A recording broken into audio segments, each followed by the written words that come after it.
I'm here shortly. And we are live. Hello, everybody. Welcome to Nights at the Round Table, the Astronomers Hangout. My name is John Kramer, and this is our first public event, so I want to certainly welcome you. We're going to be going ahead and talking with different folks here in the Hangout. I'll introduce them here momentarily, but the purpose of this Hangout mostly is to go ahead and talk about all things amateur astronomy. Whether that is equipment, certainly we want to talk about observing, any interesting topics that we've had to share on the forums. We have a very varied background between myself and the other co-hosts and members here on the forum. So I will go ahead and just briefly say that I run a blog at theipiece.blogspot.com. I also kind of dabble in podcasting with the podcast at the Eyepiece, and you can find that at Blog Talk Radio /@the-eyepiece. And I am an amateur astronomer here from Murfreesboro, Tennessee, and I certainly enjoy mostly sharing the views online with others, with some live broadcasts and dabbling a little bit into astrophotography, but that is certainly not my specialty. But there's a number of people here certainly that falls under the speciality there. So let's go ahead and go make rounds. I'll go ahead and first start off with you, Mike. Mike Phillips there. Want to give a brief introduction there and say hello. Hey, my name is Mike, and I actually went to school for astronomy, although my current occupation has nothing to do with that. I work in the computer networking space and kept up my hobby, and I've now built my own telescope. That's right. That is a home-built telescope right there behind you. Yes, sir. Has done some fabulous work. Well, I'm sure we'll go ahead and we'll talk more about that. Yep. Let's go ahead and get on over to Craig and Tammy Temple. Hello. Hello. Hey, good evening. How's everybody doing? Doing great. All right. Very good. So we're Craig and Tammy Temple. I guess we got in the hobby about 6 years ago. Our primary, I guess, I don't know if I want to say claim to fame, but the thing we enjoy doing the most is deep sky astrophotography.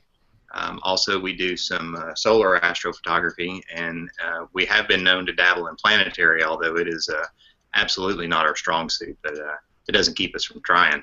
So we're from Hendersonville, Tennessee, so a little north and west of John, and for a while we did a lot of our astrophotography from right here in our driveway. For the most part these days, I would say that's restricted to narrowband. The light pollution just gets worse and worse, so that's our enemy. Narrowband is one way to get around it, but that only takes you so far. So lately we've been into traveling to dark locations so that we can get our LRGB, and Fall Creek Falls being a very good spot for that. And in fact, we just got back yesterday from Fall Creek Falls. Great trip. Had some outreach. It was a good time. We're going back in August. So. Yeah, great. We'll go ahead and circle back around. We'll talk a little bit more about that. I'd love to hear that. Okay. Let's go ahead over to Bill McLaughlin. Hello there, Bill. Hi there. Just give you a brief background on me. I'm principally an imaging individual as opposed to a visual. I do some visual. My wife has a scope that she does visual with, and that we had that out, for example, this last weekend, 12-inch Dob. But principally, I've got 3 telescopes, 3 refractors mounted on the same mount, and do mostly deep sky imaging. I have been known to do solar, but solar and planetary are not really my thing. And I have a website where most of my images are displayed. Got a couple of new ones I can show tonight if folks are interested. Hey, absolutely. And everybody, by the way, on the names there, everyone has their links and whatever web pages that they wanted to go ahead and promote up there. Now, speaking of links and pages and such, can I interrupt for a second, John? Yeah. Bill, where are you from? I'm in Central Oregon. Oh, okay. So fairly dark sky site. We're about 5 miles east of town of about 8,000. But south of us, there's nothing for about 100 miles. North of us, there's very little for about 25. And east of us, I think the nearest major town would be Boise, which is 250 miles away. Wow. So it's Wow. pretty dark. We get sky glow from our small town to the west. To the west, but to the east, nothing, and to the south is pretty good. The north isn't too bad, so we get pretty good conditions most of the time. When it's not cloudy, of course. Oh yeah. Oh yeah, we all have to deal with that. Some obviously a lot more than others. All right, and certainly, last but not least, we have Ahmed Jaber from. Well, go ahead and share what you do there, Ahmed. Hello, everybody. My name's Ahmed. I'm from New Orleans, Louisiana. I've been into astronomy for about 3 years. Did a little bit of visual, but then I decided that I like photography more. I don't take many images, but it's nice. I run a astronomy forum on Facebook. It's called Telescope Addicts. It's a good group. We got friendly people. I like it. Absolutely. You have well over 10,000 people right there on that group, so you've done a fantastic job. And I thought we'd talk a little bit about that now that we've seemed to have made the rounds.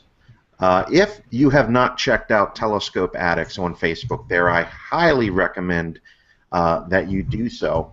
A lot of great content there, and in particular, you want to talk a little bit, Ahmed, being that we're on you there, about some of the things that the Telescope Addicts do, in particular the imaging contests.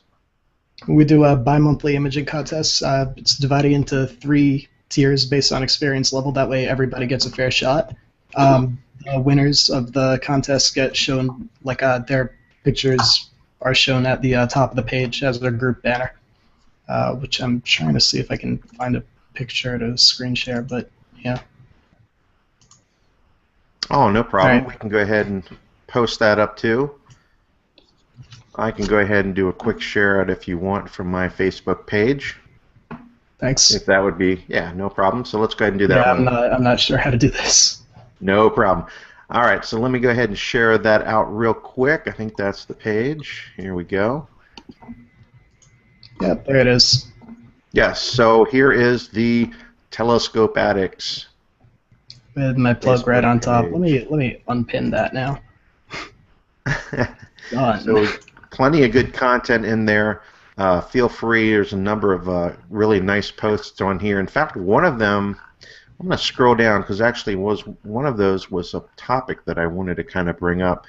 Yeah, this Jeff Curran here had posted up some really interesting things regarding stellophane that just happened, I guess, this past weekend. Anybody get a chance to check those out? Oh, hey, there's Tom. Welcome, Tom. Hi. Hey, Tom. Another Howdy. Oregonian.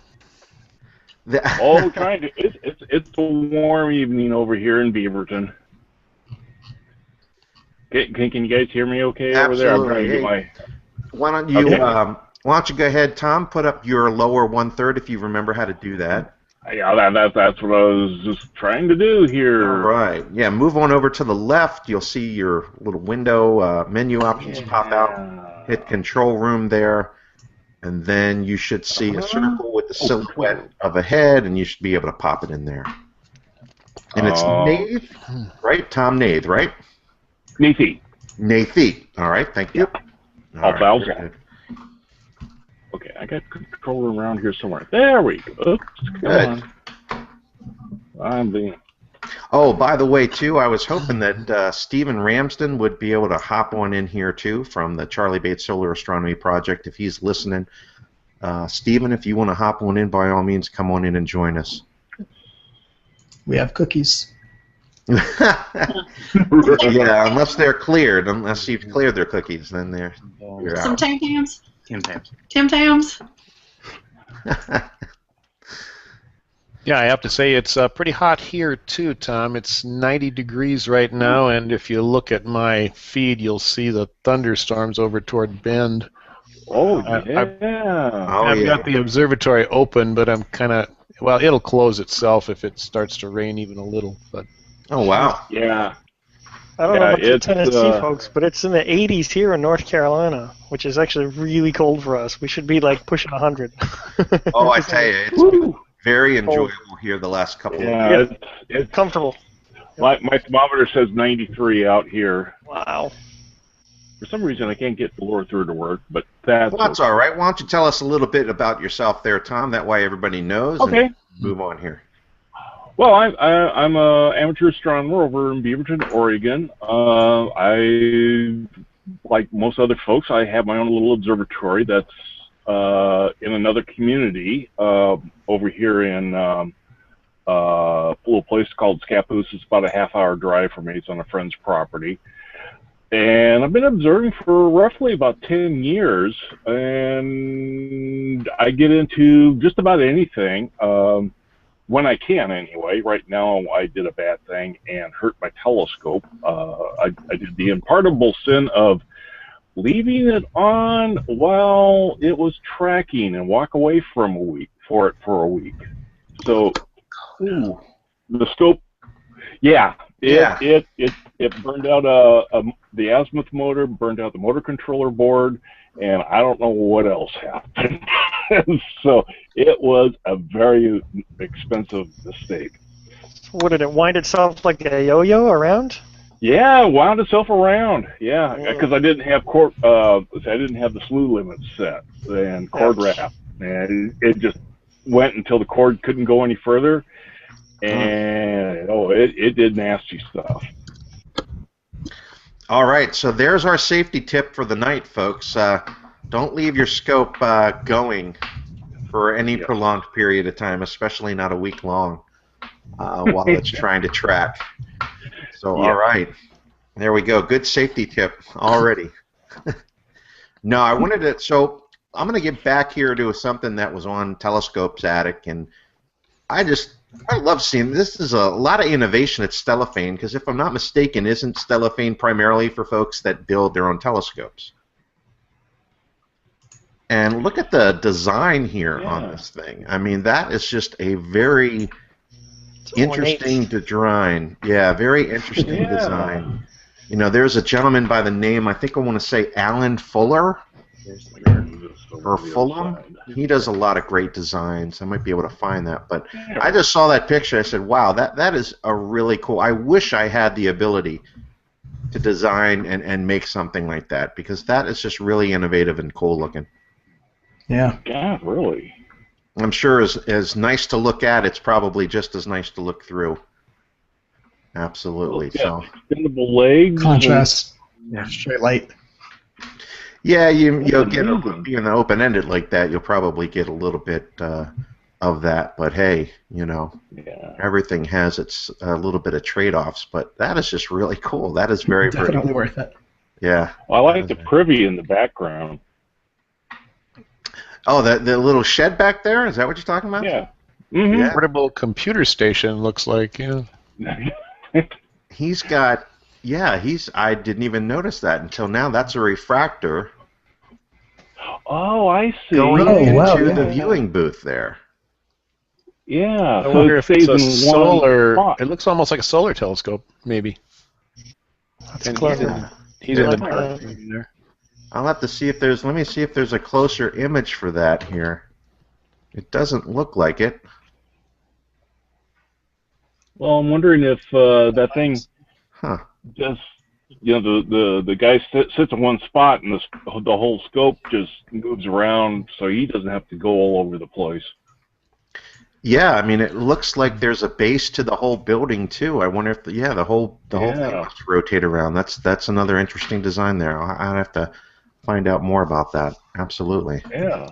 There was a Kickstarter campaign that ended recently for a rotating dome. For a rotating dome? Yeah, it was like the whole thing. I'm gonna figure out how to screen share. That way I can show you guys. When you move your mouse over to the left, you're going to see a green arrow on a monitor screen pop out on the vertical menu bar of the Google Hangout. And that's the way. Yeah, there you go. I can't tell if it, okay. So you guys got it. Yeah. Yep. So the whole thing there that you're looking at rotates, like with the viewer and everything in there. Wow. Yeah. It's almost like those binocular chairs that rotate. Oh. Yeah. Yeah. Yeah. The one I like is the binocular love seat.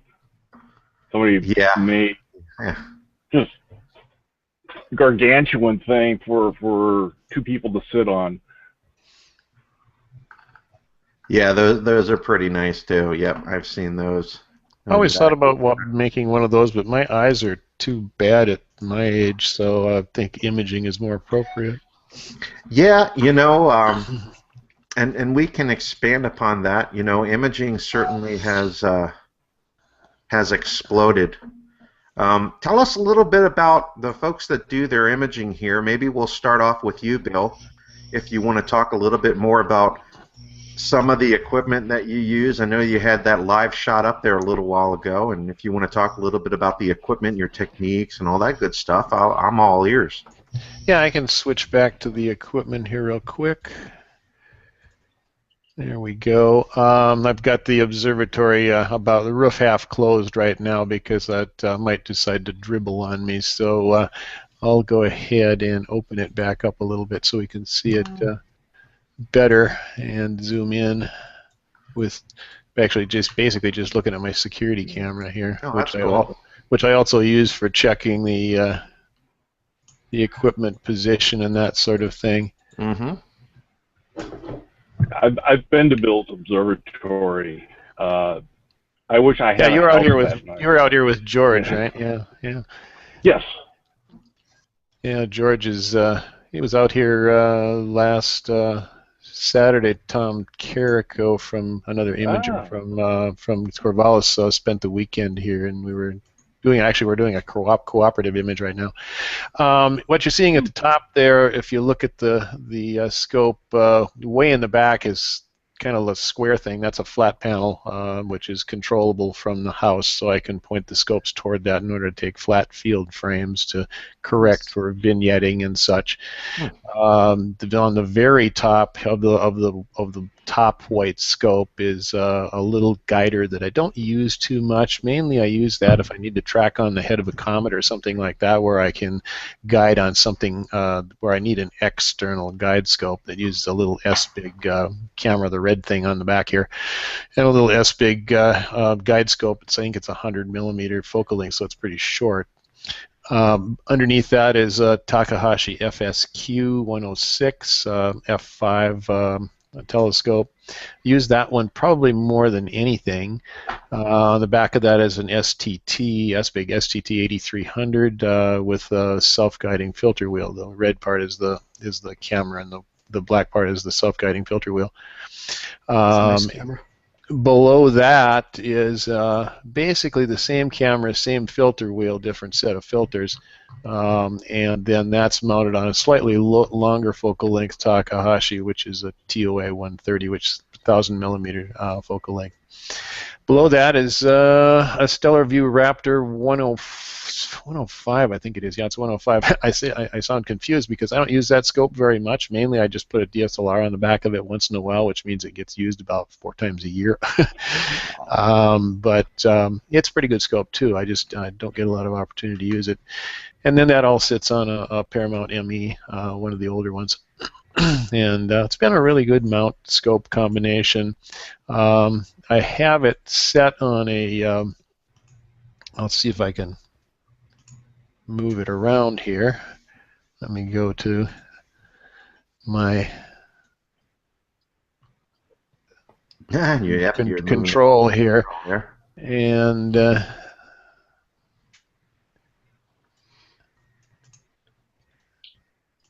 go the other direction so you can see the back end of it. In order to mount the 3 scopes, I was extremely concerned that it was going to be rigid enough. You can buy aftermarket plates for mounting scopes side by side, but they're usually just a single aluminum plate which leaves a lot of opportunity for flexure. So because the scopes are not super heavy, and because the mount will take 150 pounds as far in terms of its carrying capacity, and also because I've got some machining capability here at the house, what I did was I manufactured what is essentially a double plate that is kind of in a sandwich arrangement. Top plate is 1/2 inch thick, bottom plate is a 3/4 inch thick that attaches to the mount, and it is and get this to go the right direction here. There we go. I'm not used to using the slew controls. There's about 1.5 to 2 inches in between the plates, and let me zoom in here so that if you look, I don't know if I can get to that. There we go. If you look in between, this is the top plate, this is the bottom plate that's attached to the mount, and all of the electronics, focus controllers, hubs, extenders, etc., are mounted in between the plates. And they're wired down through the mount, which the Paramount lets you do, which makes me basically be able to control pretty much everything from down at the house, from the flat panel to the scopes to the cameras, and turn everything on and off. And basically, unless something goes wrong, I don't even have to go up to the observatory. Nice. So it's about 300 feet up the hill, so I do have the capability of doing that if I want to. But got a question for you real quick. Bill, what do you use to run your imaging sessions? Since it's all, it sounds like you're all automated. So yeah, that's an interesting question because I recently changed that. I used to use, and I've used Maxim DL for a long time. I think since version 1 back in early 90s or mid 90s, and had used that for years, and then started using Bob Denny's Astronomers Control Panel, generally known as ACP. And that for focusing, of course, with ACP you use Focus Max, and for camera control you use Maxim DL. And I've tried some of the other ones like CCD Autopilot. I stopped using that because I had kind of a, shall we say, personality conflict with the developer. And then I tried using CCD Commander and just didn't particularly like it. It wasn't sophisticated enough for me. I used ACP for a long time. It works very well. Bob Denny has probably got the best software support, not only in the astronomy business, but in any software business at all. He's the only guy I have ever had where I posted a question on the forum, and instead of answering me on the forum, he actually called me up on the phone at his own expense. And he does this apparently regularly. ACP is a really good program, but it's a little on the geeky side in the sense that there's a lot of text files and command line stuff and that sort of thing. It works very well. Bob Denny's a great guy, and he writes some good stuff, including Pinpoint, which is an astrometric program. But the problem I eventually had with it wasn't because of ACP, it was because of Maxim DL and to a lesser degree Focus Max, which, Maxim DL has not had some of its problems corrected as quickly as they should be, in my opinion, and we've had some glitches and some issues with it off and on. So I started to try early this spring a program called Sequence Generator Pro, and after getting a few things corrected, which the developer was quite responsive in correcting, and it uses PhD for guiding but does all its own camera control, I've found that actually is as good as for the aesthetic imager as ACP, and perhaps a little bit better in terms of being a little less geeky and more user-friendly interface. So I'm pretty much have switched over to Sequence Generator Pro, which I call SGP, and like it quite well. I think it kind of depends on what you're doing. If you're doing a lot of science, you'd probably prefer ACP. If you're doing aesthetic imaging, I think most people would probably prefer Sequence Generator Pro. So that's for the image capture and control. Of course, I'm using the sky because I've got a Paramount, which is they kind of go together because they're both software BISC. Right. And then for processing, it's pretty much PixInsight about 95% of it, 99% of it. Just some finishing operations might be done in Photoshop, but so that's pretty much the system and the way I use it. Yeah, so you went the really low-end economical approach, huh? Not in terms of equipment, although I have to say I've accumulated this equipment over many years. Like I say, I first started imaging in 1993, and the only camera, if you can call it that, was really not a camera. It was a guider, the SD4. I believe the pixel count was 192 by 165 pixels, so it was monochrome, of course, only. Originally bought it as a guider-to-guide film, but discovered that, hey, I can take some rather crude but very quick and nice pictures with it. So it went from there to the ST5, and then to the ST7, and then to the ST10, et cetera, et cetera, et cetera. Selling one and buying the other one as we go. And the same thing with the scopes. I've had 14-inch RC scopes and recently sold that and just decided to simplify with refractors and go with wider field stuff, and it's worked out well. The problem with the long focal length scopes, they can take great images, but they require truly exceptional seeing conditions to get the best out of them, and those just happen so seldom that it wasn't terribly practical. So have decided to be a refractor person.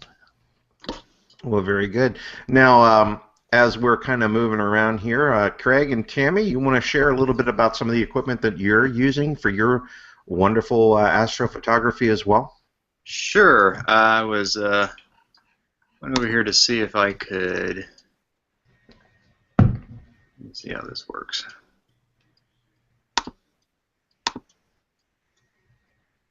See if you can see that. I don't know if that's coming across or not. Yeah, we got it. Yep. Okay. So this is just like Bill. I mean, that's a StellarView SVR 105. Unlike Bill, we use it quite heavily. It gets, and that's a QSI 583 WSG hanging off the back with a Lodestar guider. This was just this past weekend at Fall Creek Falls, and that's a Takahashi EM200 mount. You can see Dewbuster here.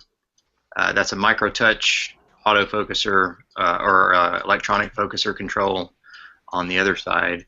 And then this gaggle of stuff is just our various, that's a field battery and a little box with some hubs and controllers and wiring and that sort of thing.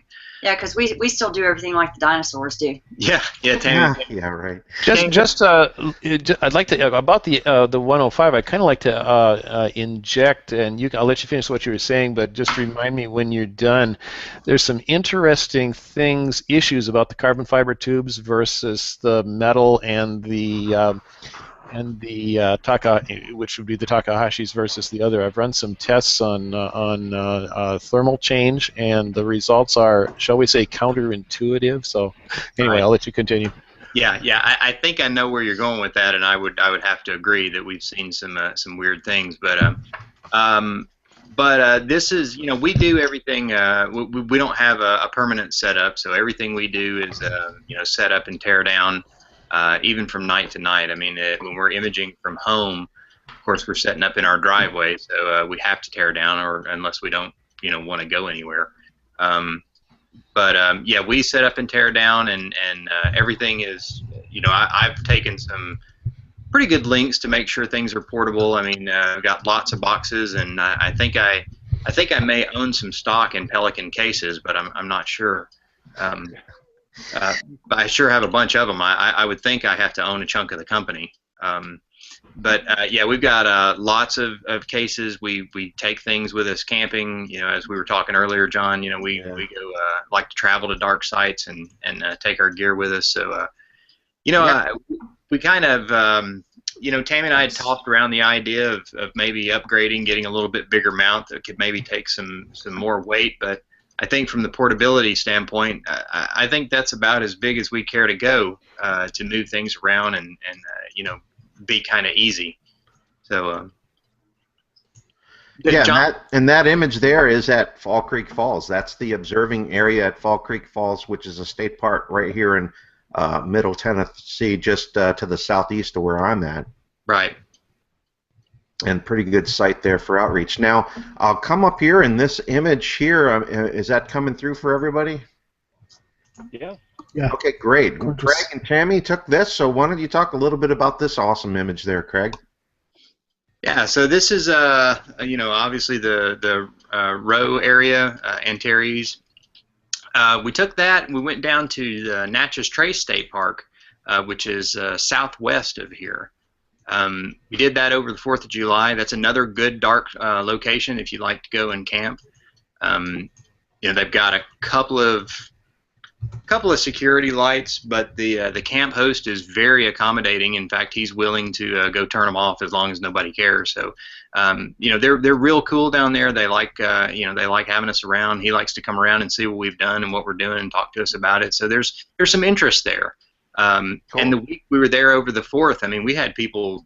We left our scope set up and just covered it up with some scope guard or with some telegizmo covers, and people would come by and just be like, wow, what is that? What are you doing? And when are you going to start? And when can I look? And those kinds of things. So the interest was there. It was really great. But that particular image was taken again with our QSI camera, adapted with with an adapter on the front that allows us to use old Pentax 67 lenses.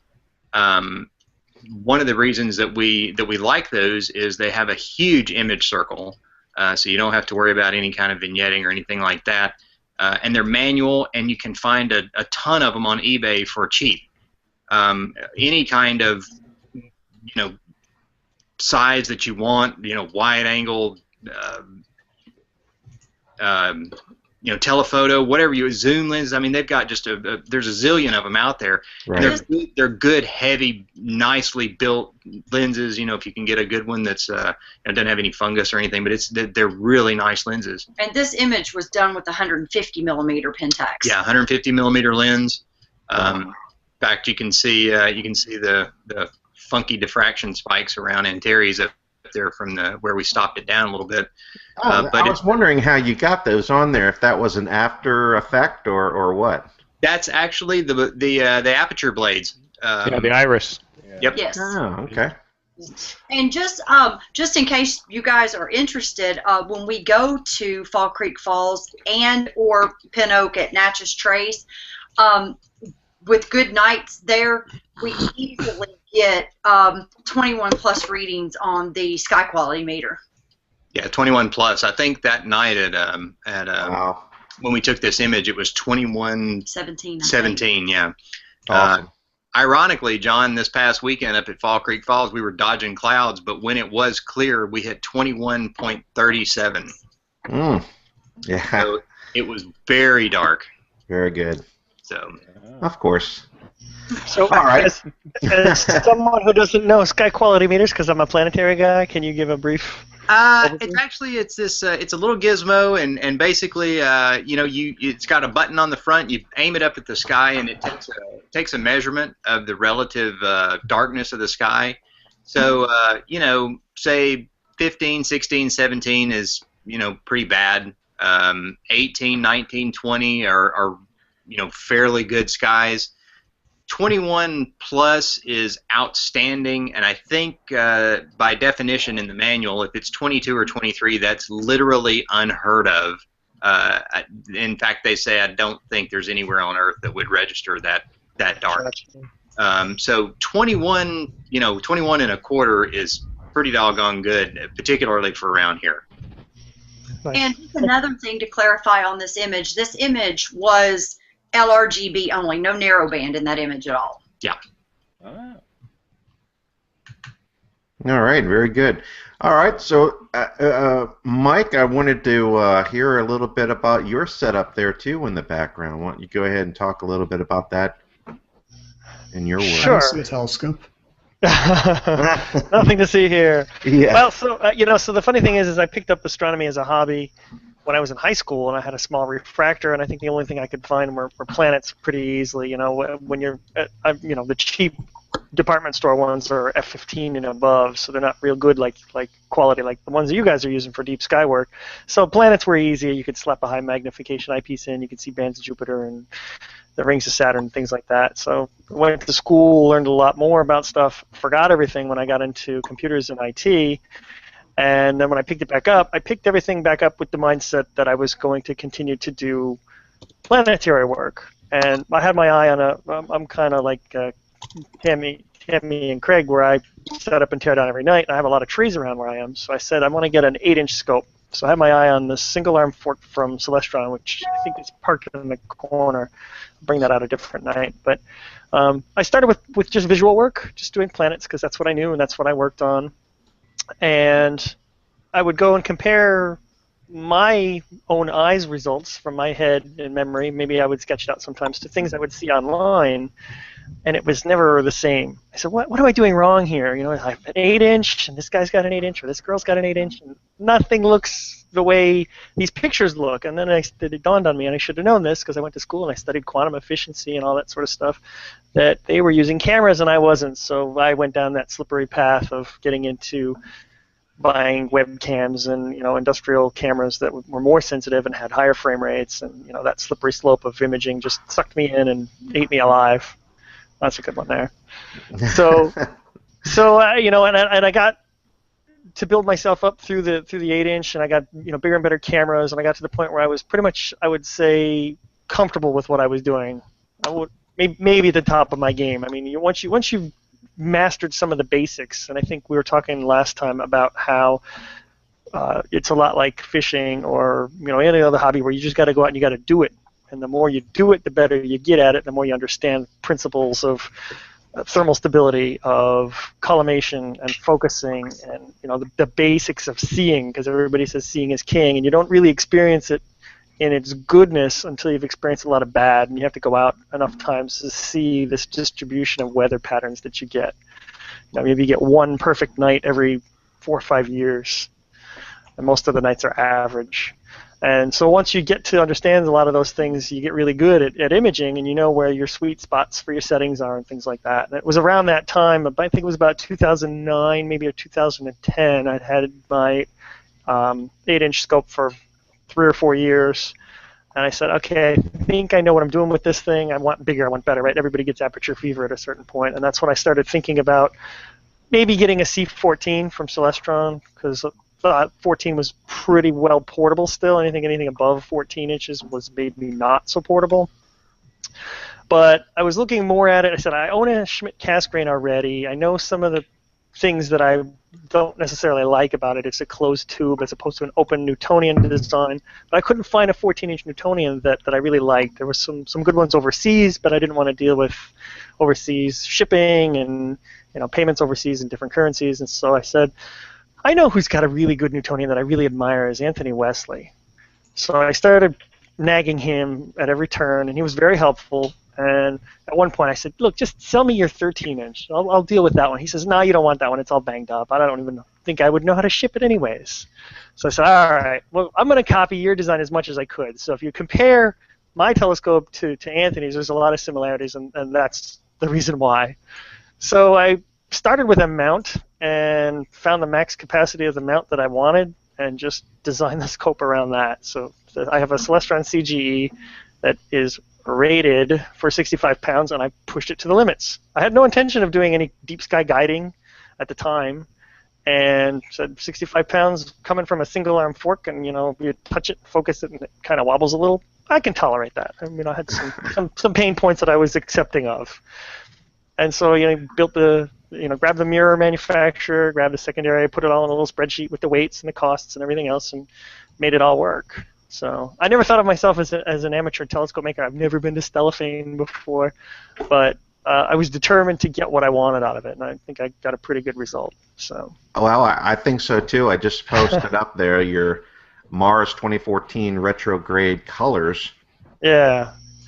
Yeah, so that's nice. the result of a lot of just going out. I like Mars because it only comes around every other year, right? Just because of the way the orbits work and the timing of things. So when it fades Right. into the sun in the next month or two, you won't see it again until about late 2015, 2016. So the fact that I have to wait means that I want to go after it even more. And so pretty much any clear night, I went out. Even if it was average, I went out. And that was a result of it. That was probably more than half of the images from the nights that I went out.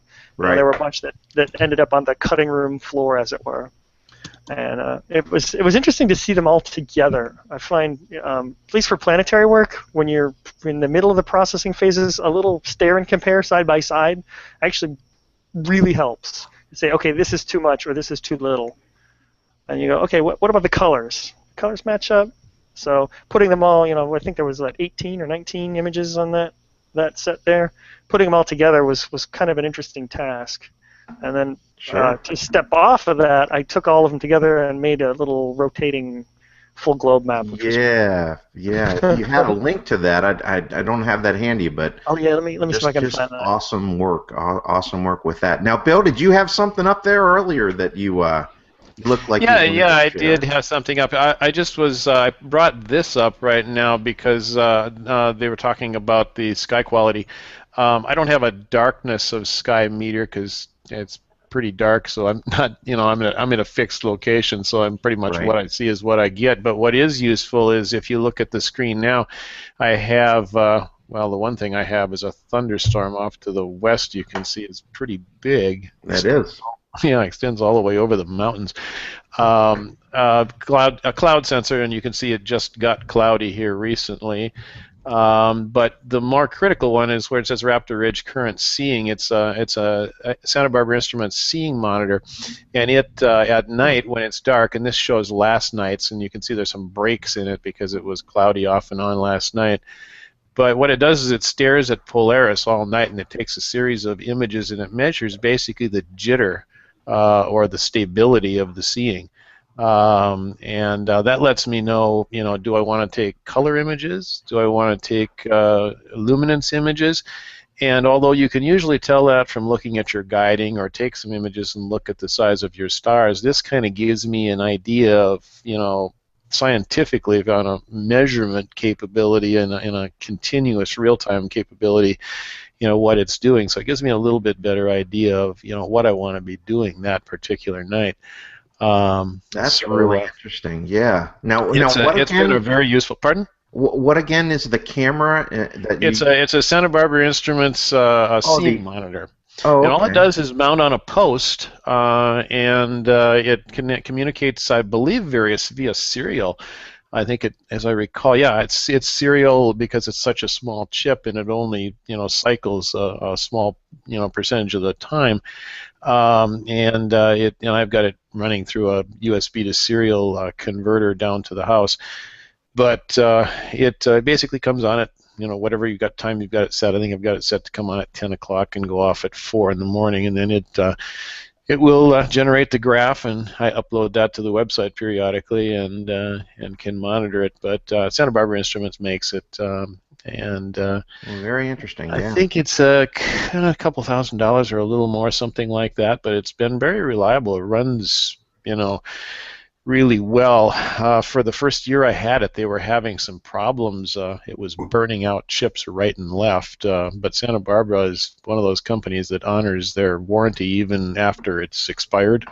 Sure. Wow, So that's good. they finally solved that problem though. So it's working just fine now. Let me switch to the other image that you were talking about here. And we'll find that. There we go. This one I just processed today, actually. It's Vandenberg 150, taken with the FSQ. Actually, some of the data was last summer, and some of it was last week. Crazy good. It's 27 and a half hours total, I think it was, or 27.3. I'd have to look at my own text here to make sure, but it came out pretty well, yeah. I like this little galaxy over here.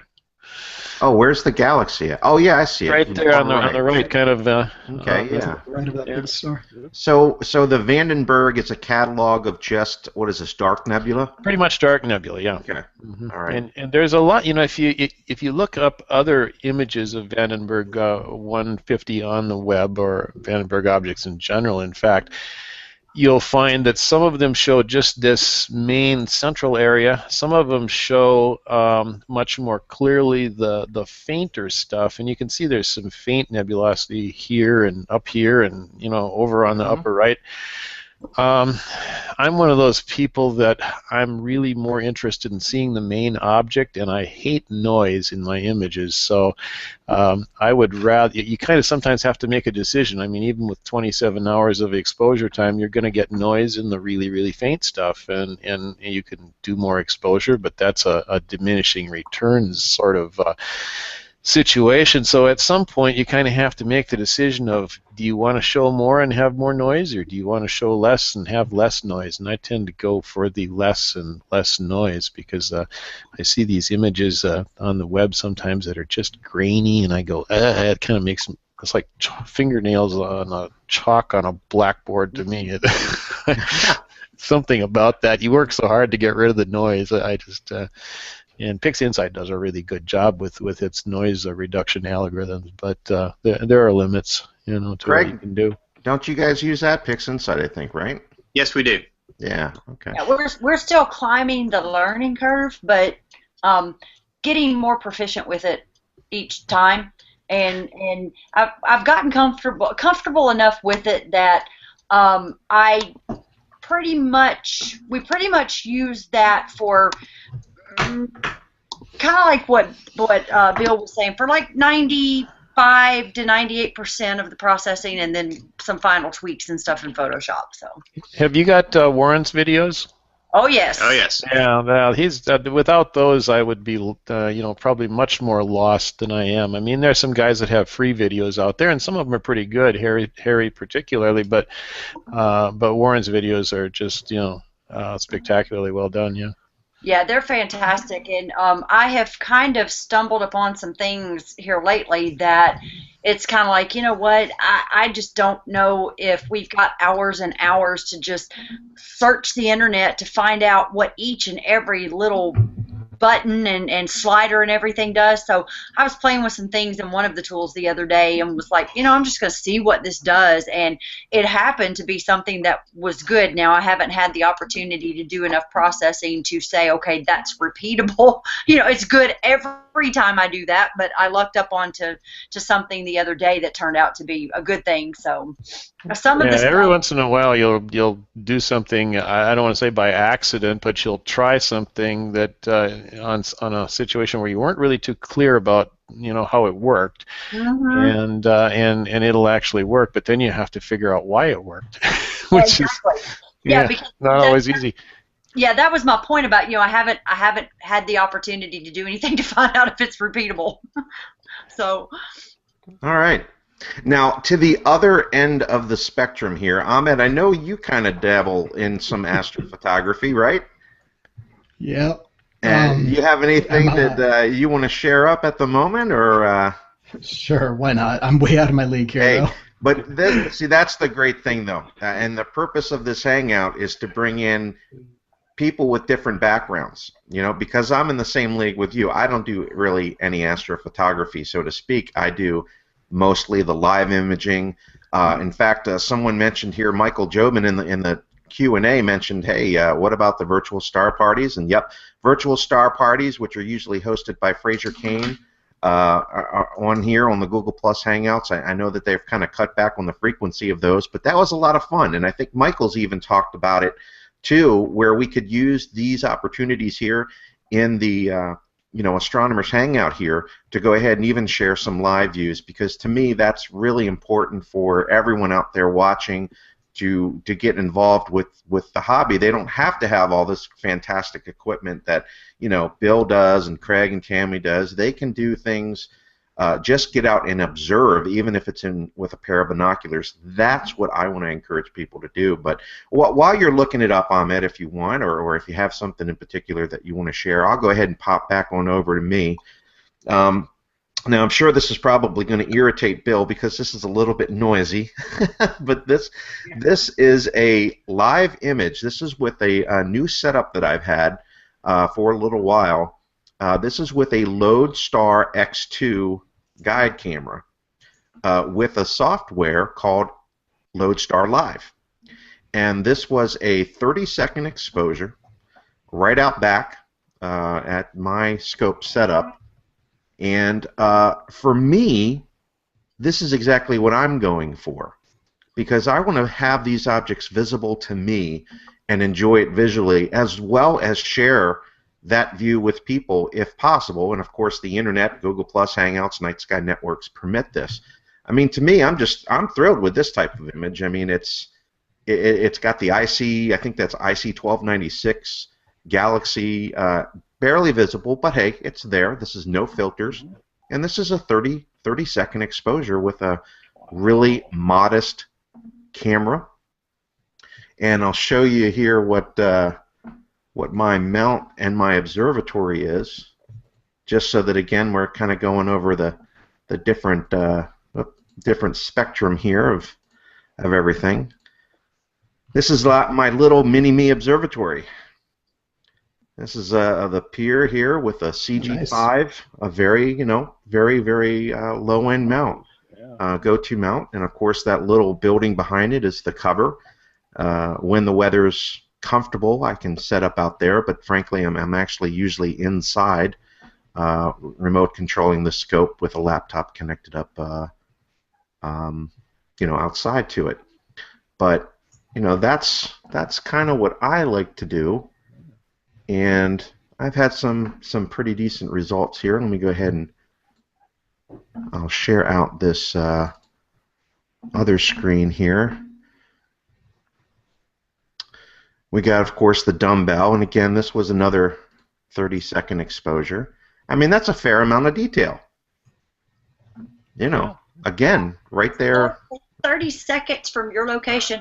Yeah, good. No filter. I do have a light pollution filter. I haven't tested it out yet with this setup, but I'm very happy with something like that. Here's the Eagle Nebula. Wow. You can clearly see the Eagle there. Yep. A couple of smaller little planetaries. This is right in the middle of M8. Pretty good nebulosity there. Mm-hmm. And this was just the the live screen. But I guess my point is, hey, it's great that's M2. I love M2. M2, of course, is a globular cluster. Yeah, this was 5 seconds. Wow. That's pretty cool. Yeah, that's a 5-second exposure. It's another M2. Hey, John. Yes. Yeah, if you click on my picture there, I'll show you what you can get with a point and shoot. Hey, there you go. Yeah, you got quite a bit of stars back there. Yeah, that's a 30-second exposure, and it's 2 buddies of mine that were actually just a little ways south of Prineville. So they got their computer monitors on, of course, and one really bright red light. But yeah, the stars popped up. It just turned out really, really nice. But that's typically what a imaging setup looks like when you're not too concerned about blinding out everybody else around in the star field. That's gotta be out at George's. I recognize that tower. Yes. Let's see here. If there you go. Get intelligent, I can probably show you what the place looks like. Oops. Go through the bugs. A little buggy there, huh? Yeah.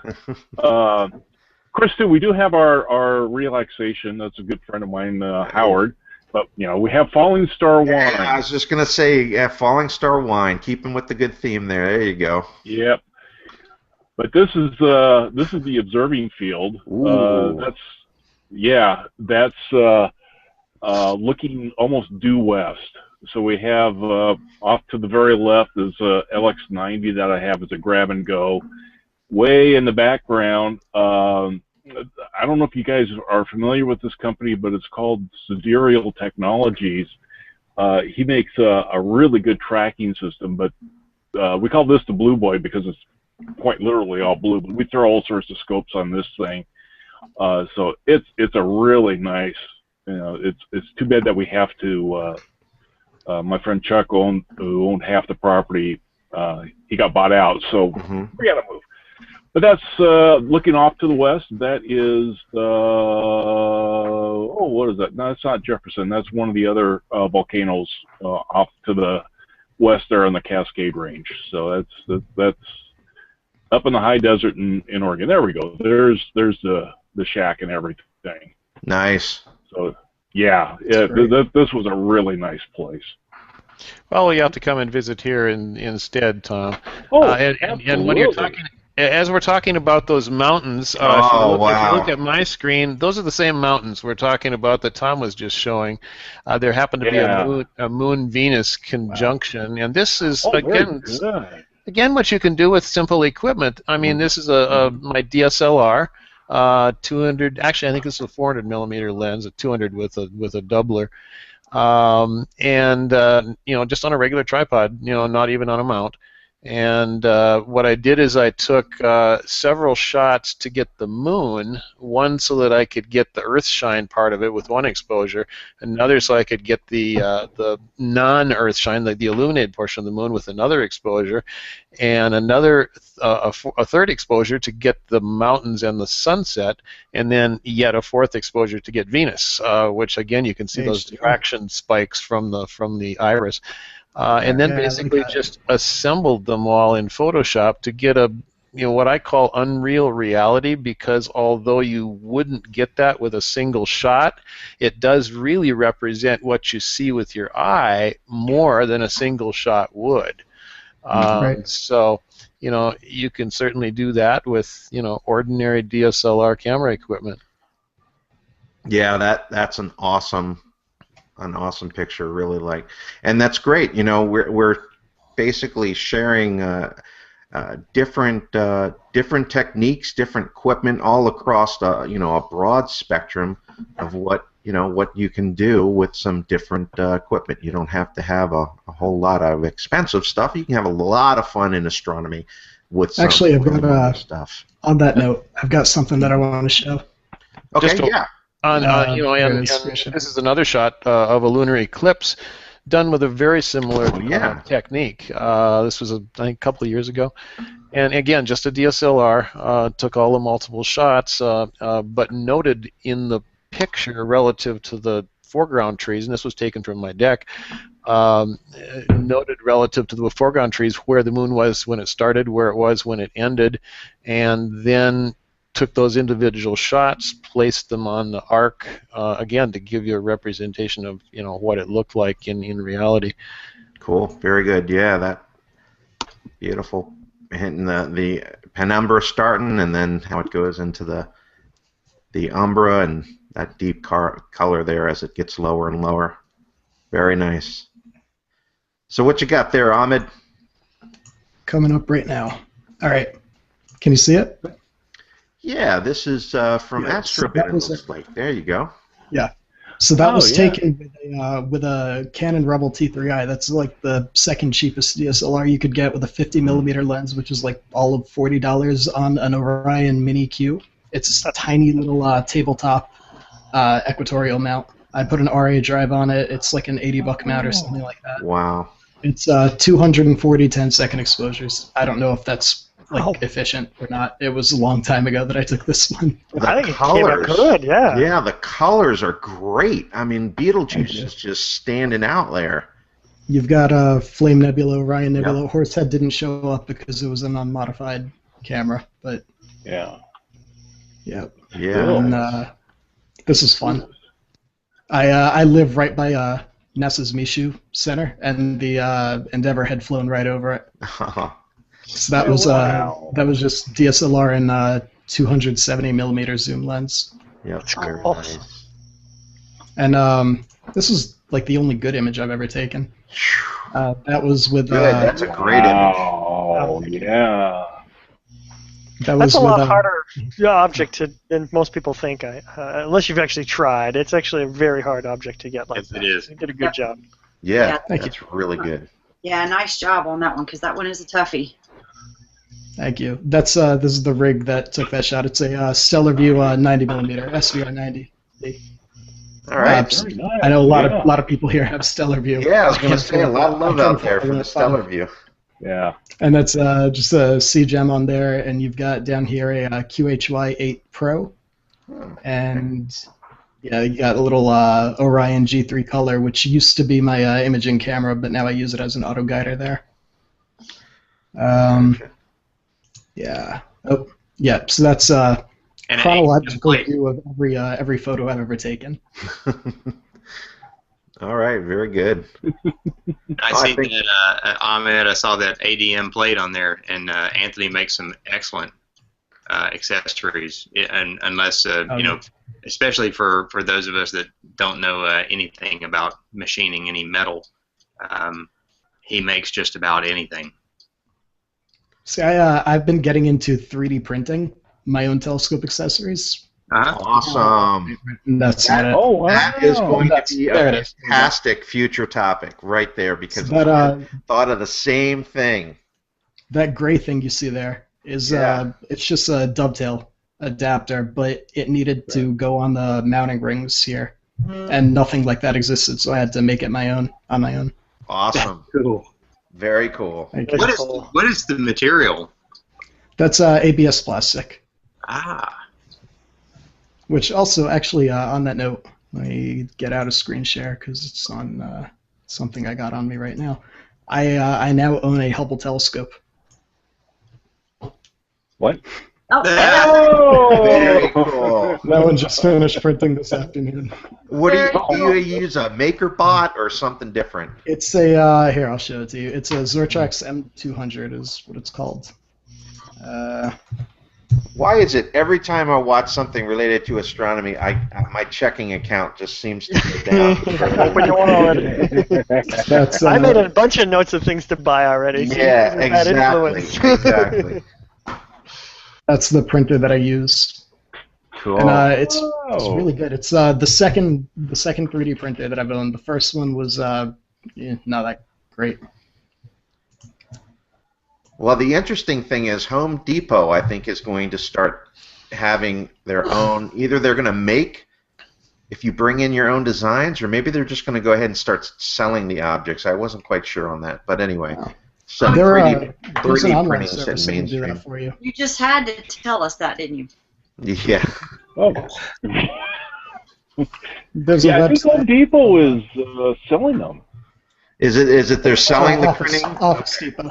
Office Depot. Office It's called Depot. the. Office I think Depot, it's. I think it's okay, called the okay. Up Mini or something.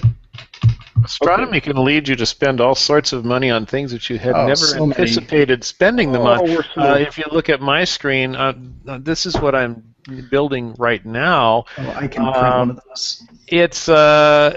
It's in my case, I bought a CNC router, wood router, in order That's to on my make to-do list. this and also wooden clocks. But right now, I happen to be building this particular thing, and it gives you all sorts of astronomical information. That's very cool. Have you guys seen the? Go ahead. No, go ahead.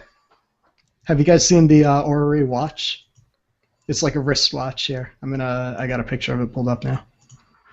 I wanted to put a quick disclaimer, legal disclaimer. We are not responsible for any money that you're going to spend on any of the objects discussed on this show, by the way. That's a wristwatch that nor rotates for the actual bad speed. weather that comes afterwards. Yeah, so in other words, if we wind up bankrupt, we can't sue you. That's right. Yeah. Joe, God, they made me spend all my money. Wow, that's pretty cool. Well, Wow, I don't want to know what that costs. Yeah, Oh, really. I forgot. It's some gigantic number, like ridiculous. Like hundreds of thousands. Oh, wow. Mercury every 88 days, Venus every 224 days. Yeah, it's accurate. Oh my Oh, God. $245,000. Oh, is that all? Oh, that's all. yeah. That's like a get well soon gift. Yeah. Christmas Yeah. presents all around. Wow. Gorgeous though. All right, well, back to reality. Yeah, for real. All right, so we are actually, time's zooming by here. We are actually a little bit over our hour time limit here. Oh, it's actually, Bill's got something up I see that he maybe wanted to talk about. Is that another Vandenberg Dark Neb? Bill? Oh, he might be muted or away. Oh, there he goes.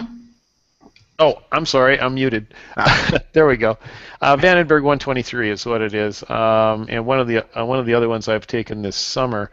This one was with the FSQ as opposed to the.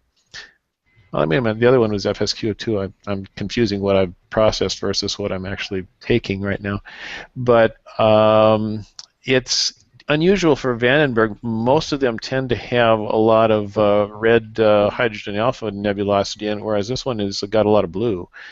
So. Yeah, very nice. It's a very good shot. Yeah, very nice.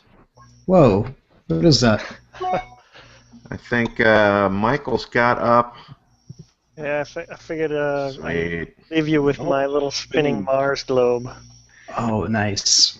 So the little retrograde motion Yeah. of all 19 images, I think I used about 7 or 8 of them to make this almost seamless rotation. I think there's one little glitch somewhere, but I myself could sit here and watch this for hours upon end, and I think I posted it to the event page if you want to go watch it on your own too later. That's excellent. That is very cool. That's awesome. That is. Very cool. Yeah.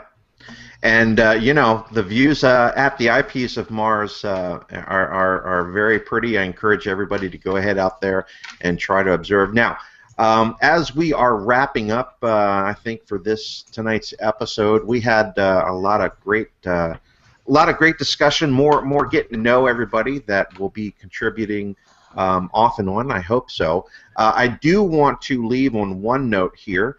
I do want to make sure that I give a shout out for us solar observers out there. This is solarham.net. This gives you some great opportunities to check out if you have the proper filters for white light. Plenty of sunspots right now. I know that we had a little bit of a lull for a lack of sunspots for a little while, but it looks like we have some great opportunities to catch some white light observing for the sun with some safe solar filters. So if you want to know more about that, you can head on over to solarham.net, and of course you can also check out Solar Activity, the website there. I know Tammy puts a lot of images up there too for that great website, and of course find out more from heading on over to the Charlie Bates Solar Astronomy Project, where hopefully Stephen Ramsden will join us one night and talk a little bit about his recent trip to Australia, down under. Sorry, that was a horrible accent, but hey. And talk a little bit about that and what he's got coming up and some great things from him. So, any other parting words from everybody? John, I just want to tell you, I'll try to have for our next meeting on a solar note. You may already be aware of this, but if you're not, I actually get emails from, and again, I don't have this right off the top of my head, so I'll try to have this together for the next meeting, but I get emails to my inbox when solar flares are happening.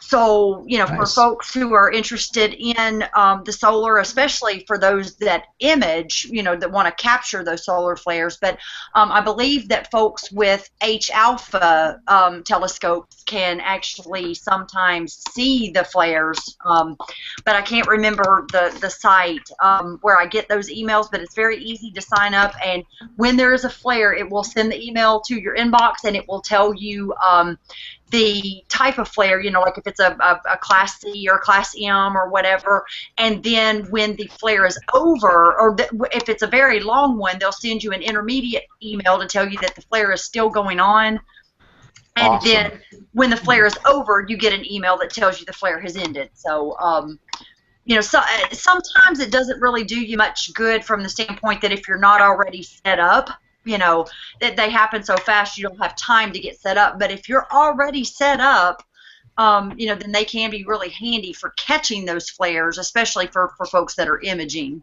So absolutely, great point. And I think even today, Randy Shivak, I believe is how he pronounces his name there. There was a C9 flare today, it looks like, that he was able to catch. Yeah. Yeah. So, and definitely, if you want to know what's going on the sun, definitely hit Charlie Bates and Solar Activity, because as soon as those shots start the folks capture them, man, they get them processed and start posting them right away. So. Oh yeah. Oh yeah. Very good. And Bill's got a Canis Major. That's Yeah. the dog star. No. There you go. There you go. A astronomy companion, and he guards the Yeah. telescope. Very good. Very good. And Well, a good friend. yeah, yep, no doubt. Good to have a companion when you're out observing. Well, all right. We're not too sure when our next episode will come up. We're going to go ahead and talk amongst ourselves, kind of plan that. But we're going to be sending out those invites, so keep an eye out on Google Plus or Facebook pages, etc. Certainly, Telescope Addicts on Facebook. We'll go ahead and post up any other events. No doubt, because hopefully a lot of folks from Telescope Addicts, that site is only 2 years old and well over 10,000 members, so that's a fine job there on the social media from Ahmed there on exploding the membership for that page. I want to go ahead and say thank you to Ahmed for joining in here. Thank you to Bill for giving us some insight on his wonderful equipment and information and pages. If you want to see some images that he's done, head on over to nightskypictures.com for Bill McLaughlin. And of course, right up the road from me, Craig and Tammy Temple, they have wonderful images as well, posted up to cntastro.smugug.com, and you can see some great stuff from them. They also post a lot on the Tennessee Astro Yahoo groups. And of course, Michael Phillips. Thank you for having me, John. Hey, no problem. You and I'm sure we're going to be talking more about doing some live broadcasts, because you sound very passionate about that. Of course, you had the whole crew coming out for the virtual star party to your place. Yeah. I think we talked about that before, but you have a great setup for that, and looking forward to any time that we can go ahead and hook up to do that. Absolutely. And of course, Tom Navy, thank you for heading on over here and giving your insight into some things. It was lots and lots of fun. Looking forward to seeing you next time. Yeah. No, And of course, I'm John Kramer, and we're going to wrap it up for tonight. So thanks everybody for being on over here at Knights of the Round Table for the Astronomers Hangout. So until next time, thanks everyone. Good night. Thank you. Bye. Bye. Bye. Bye-bye.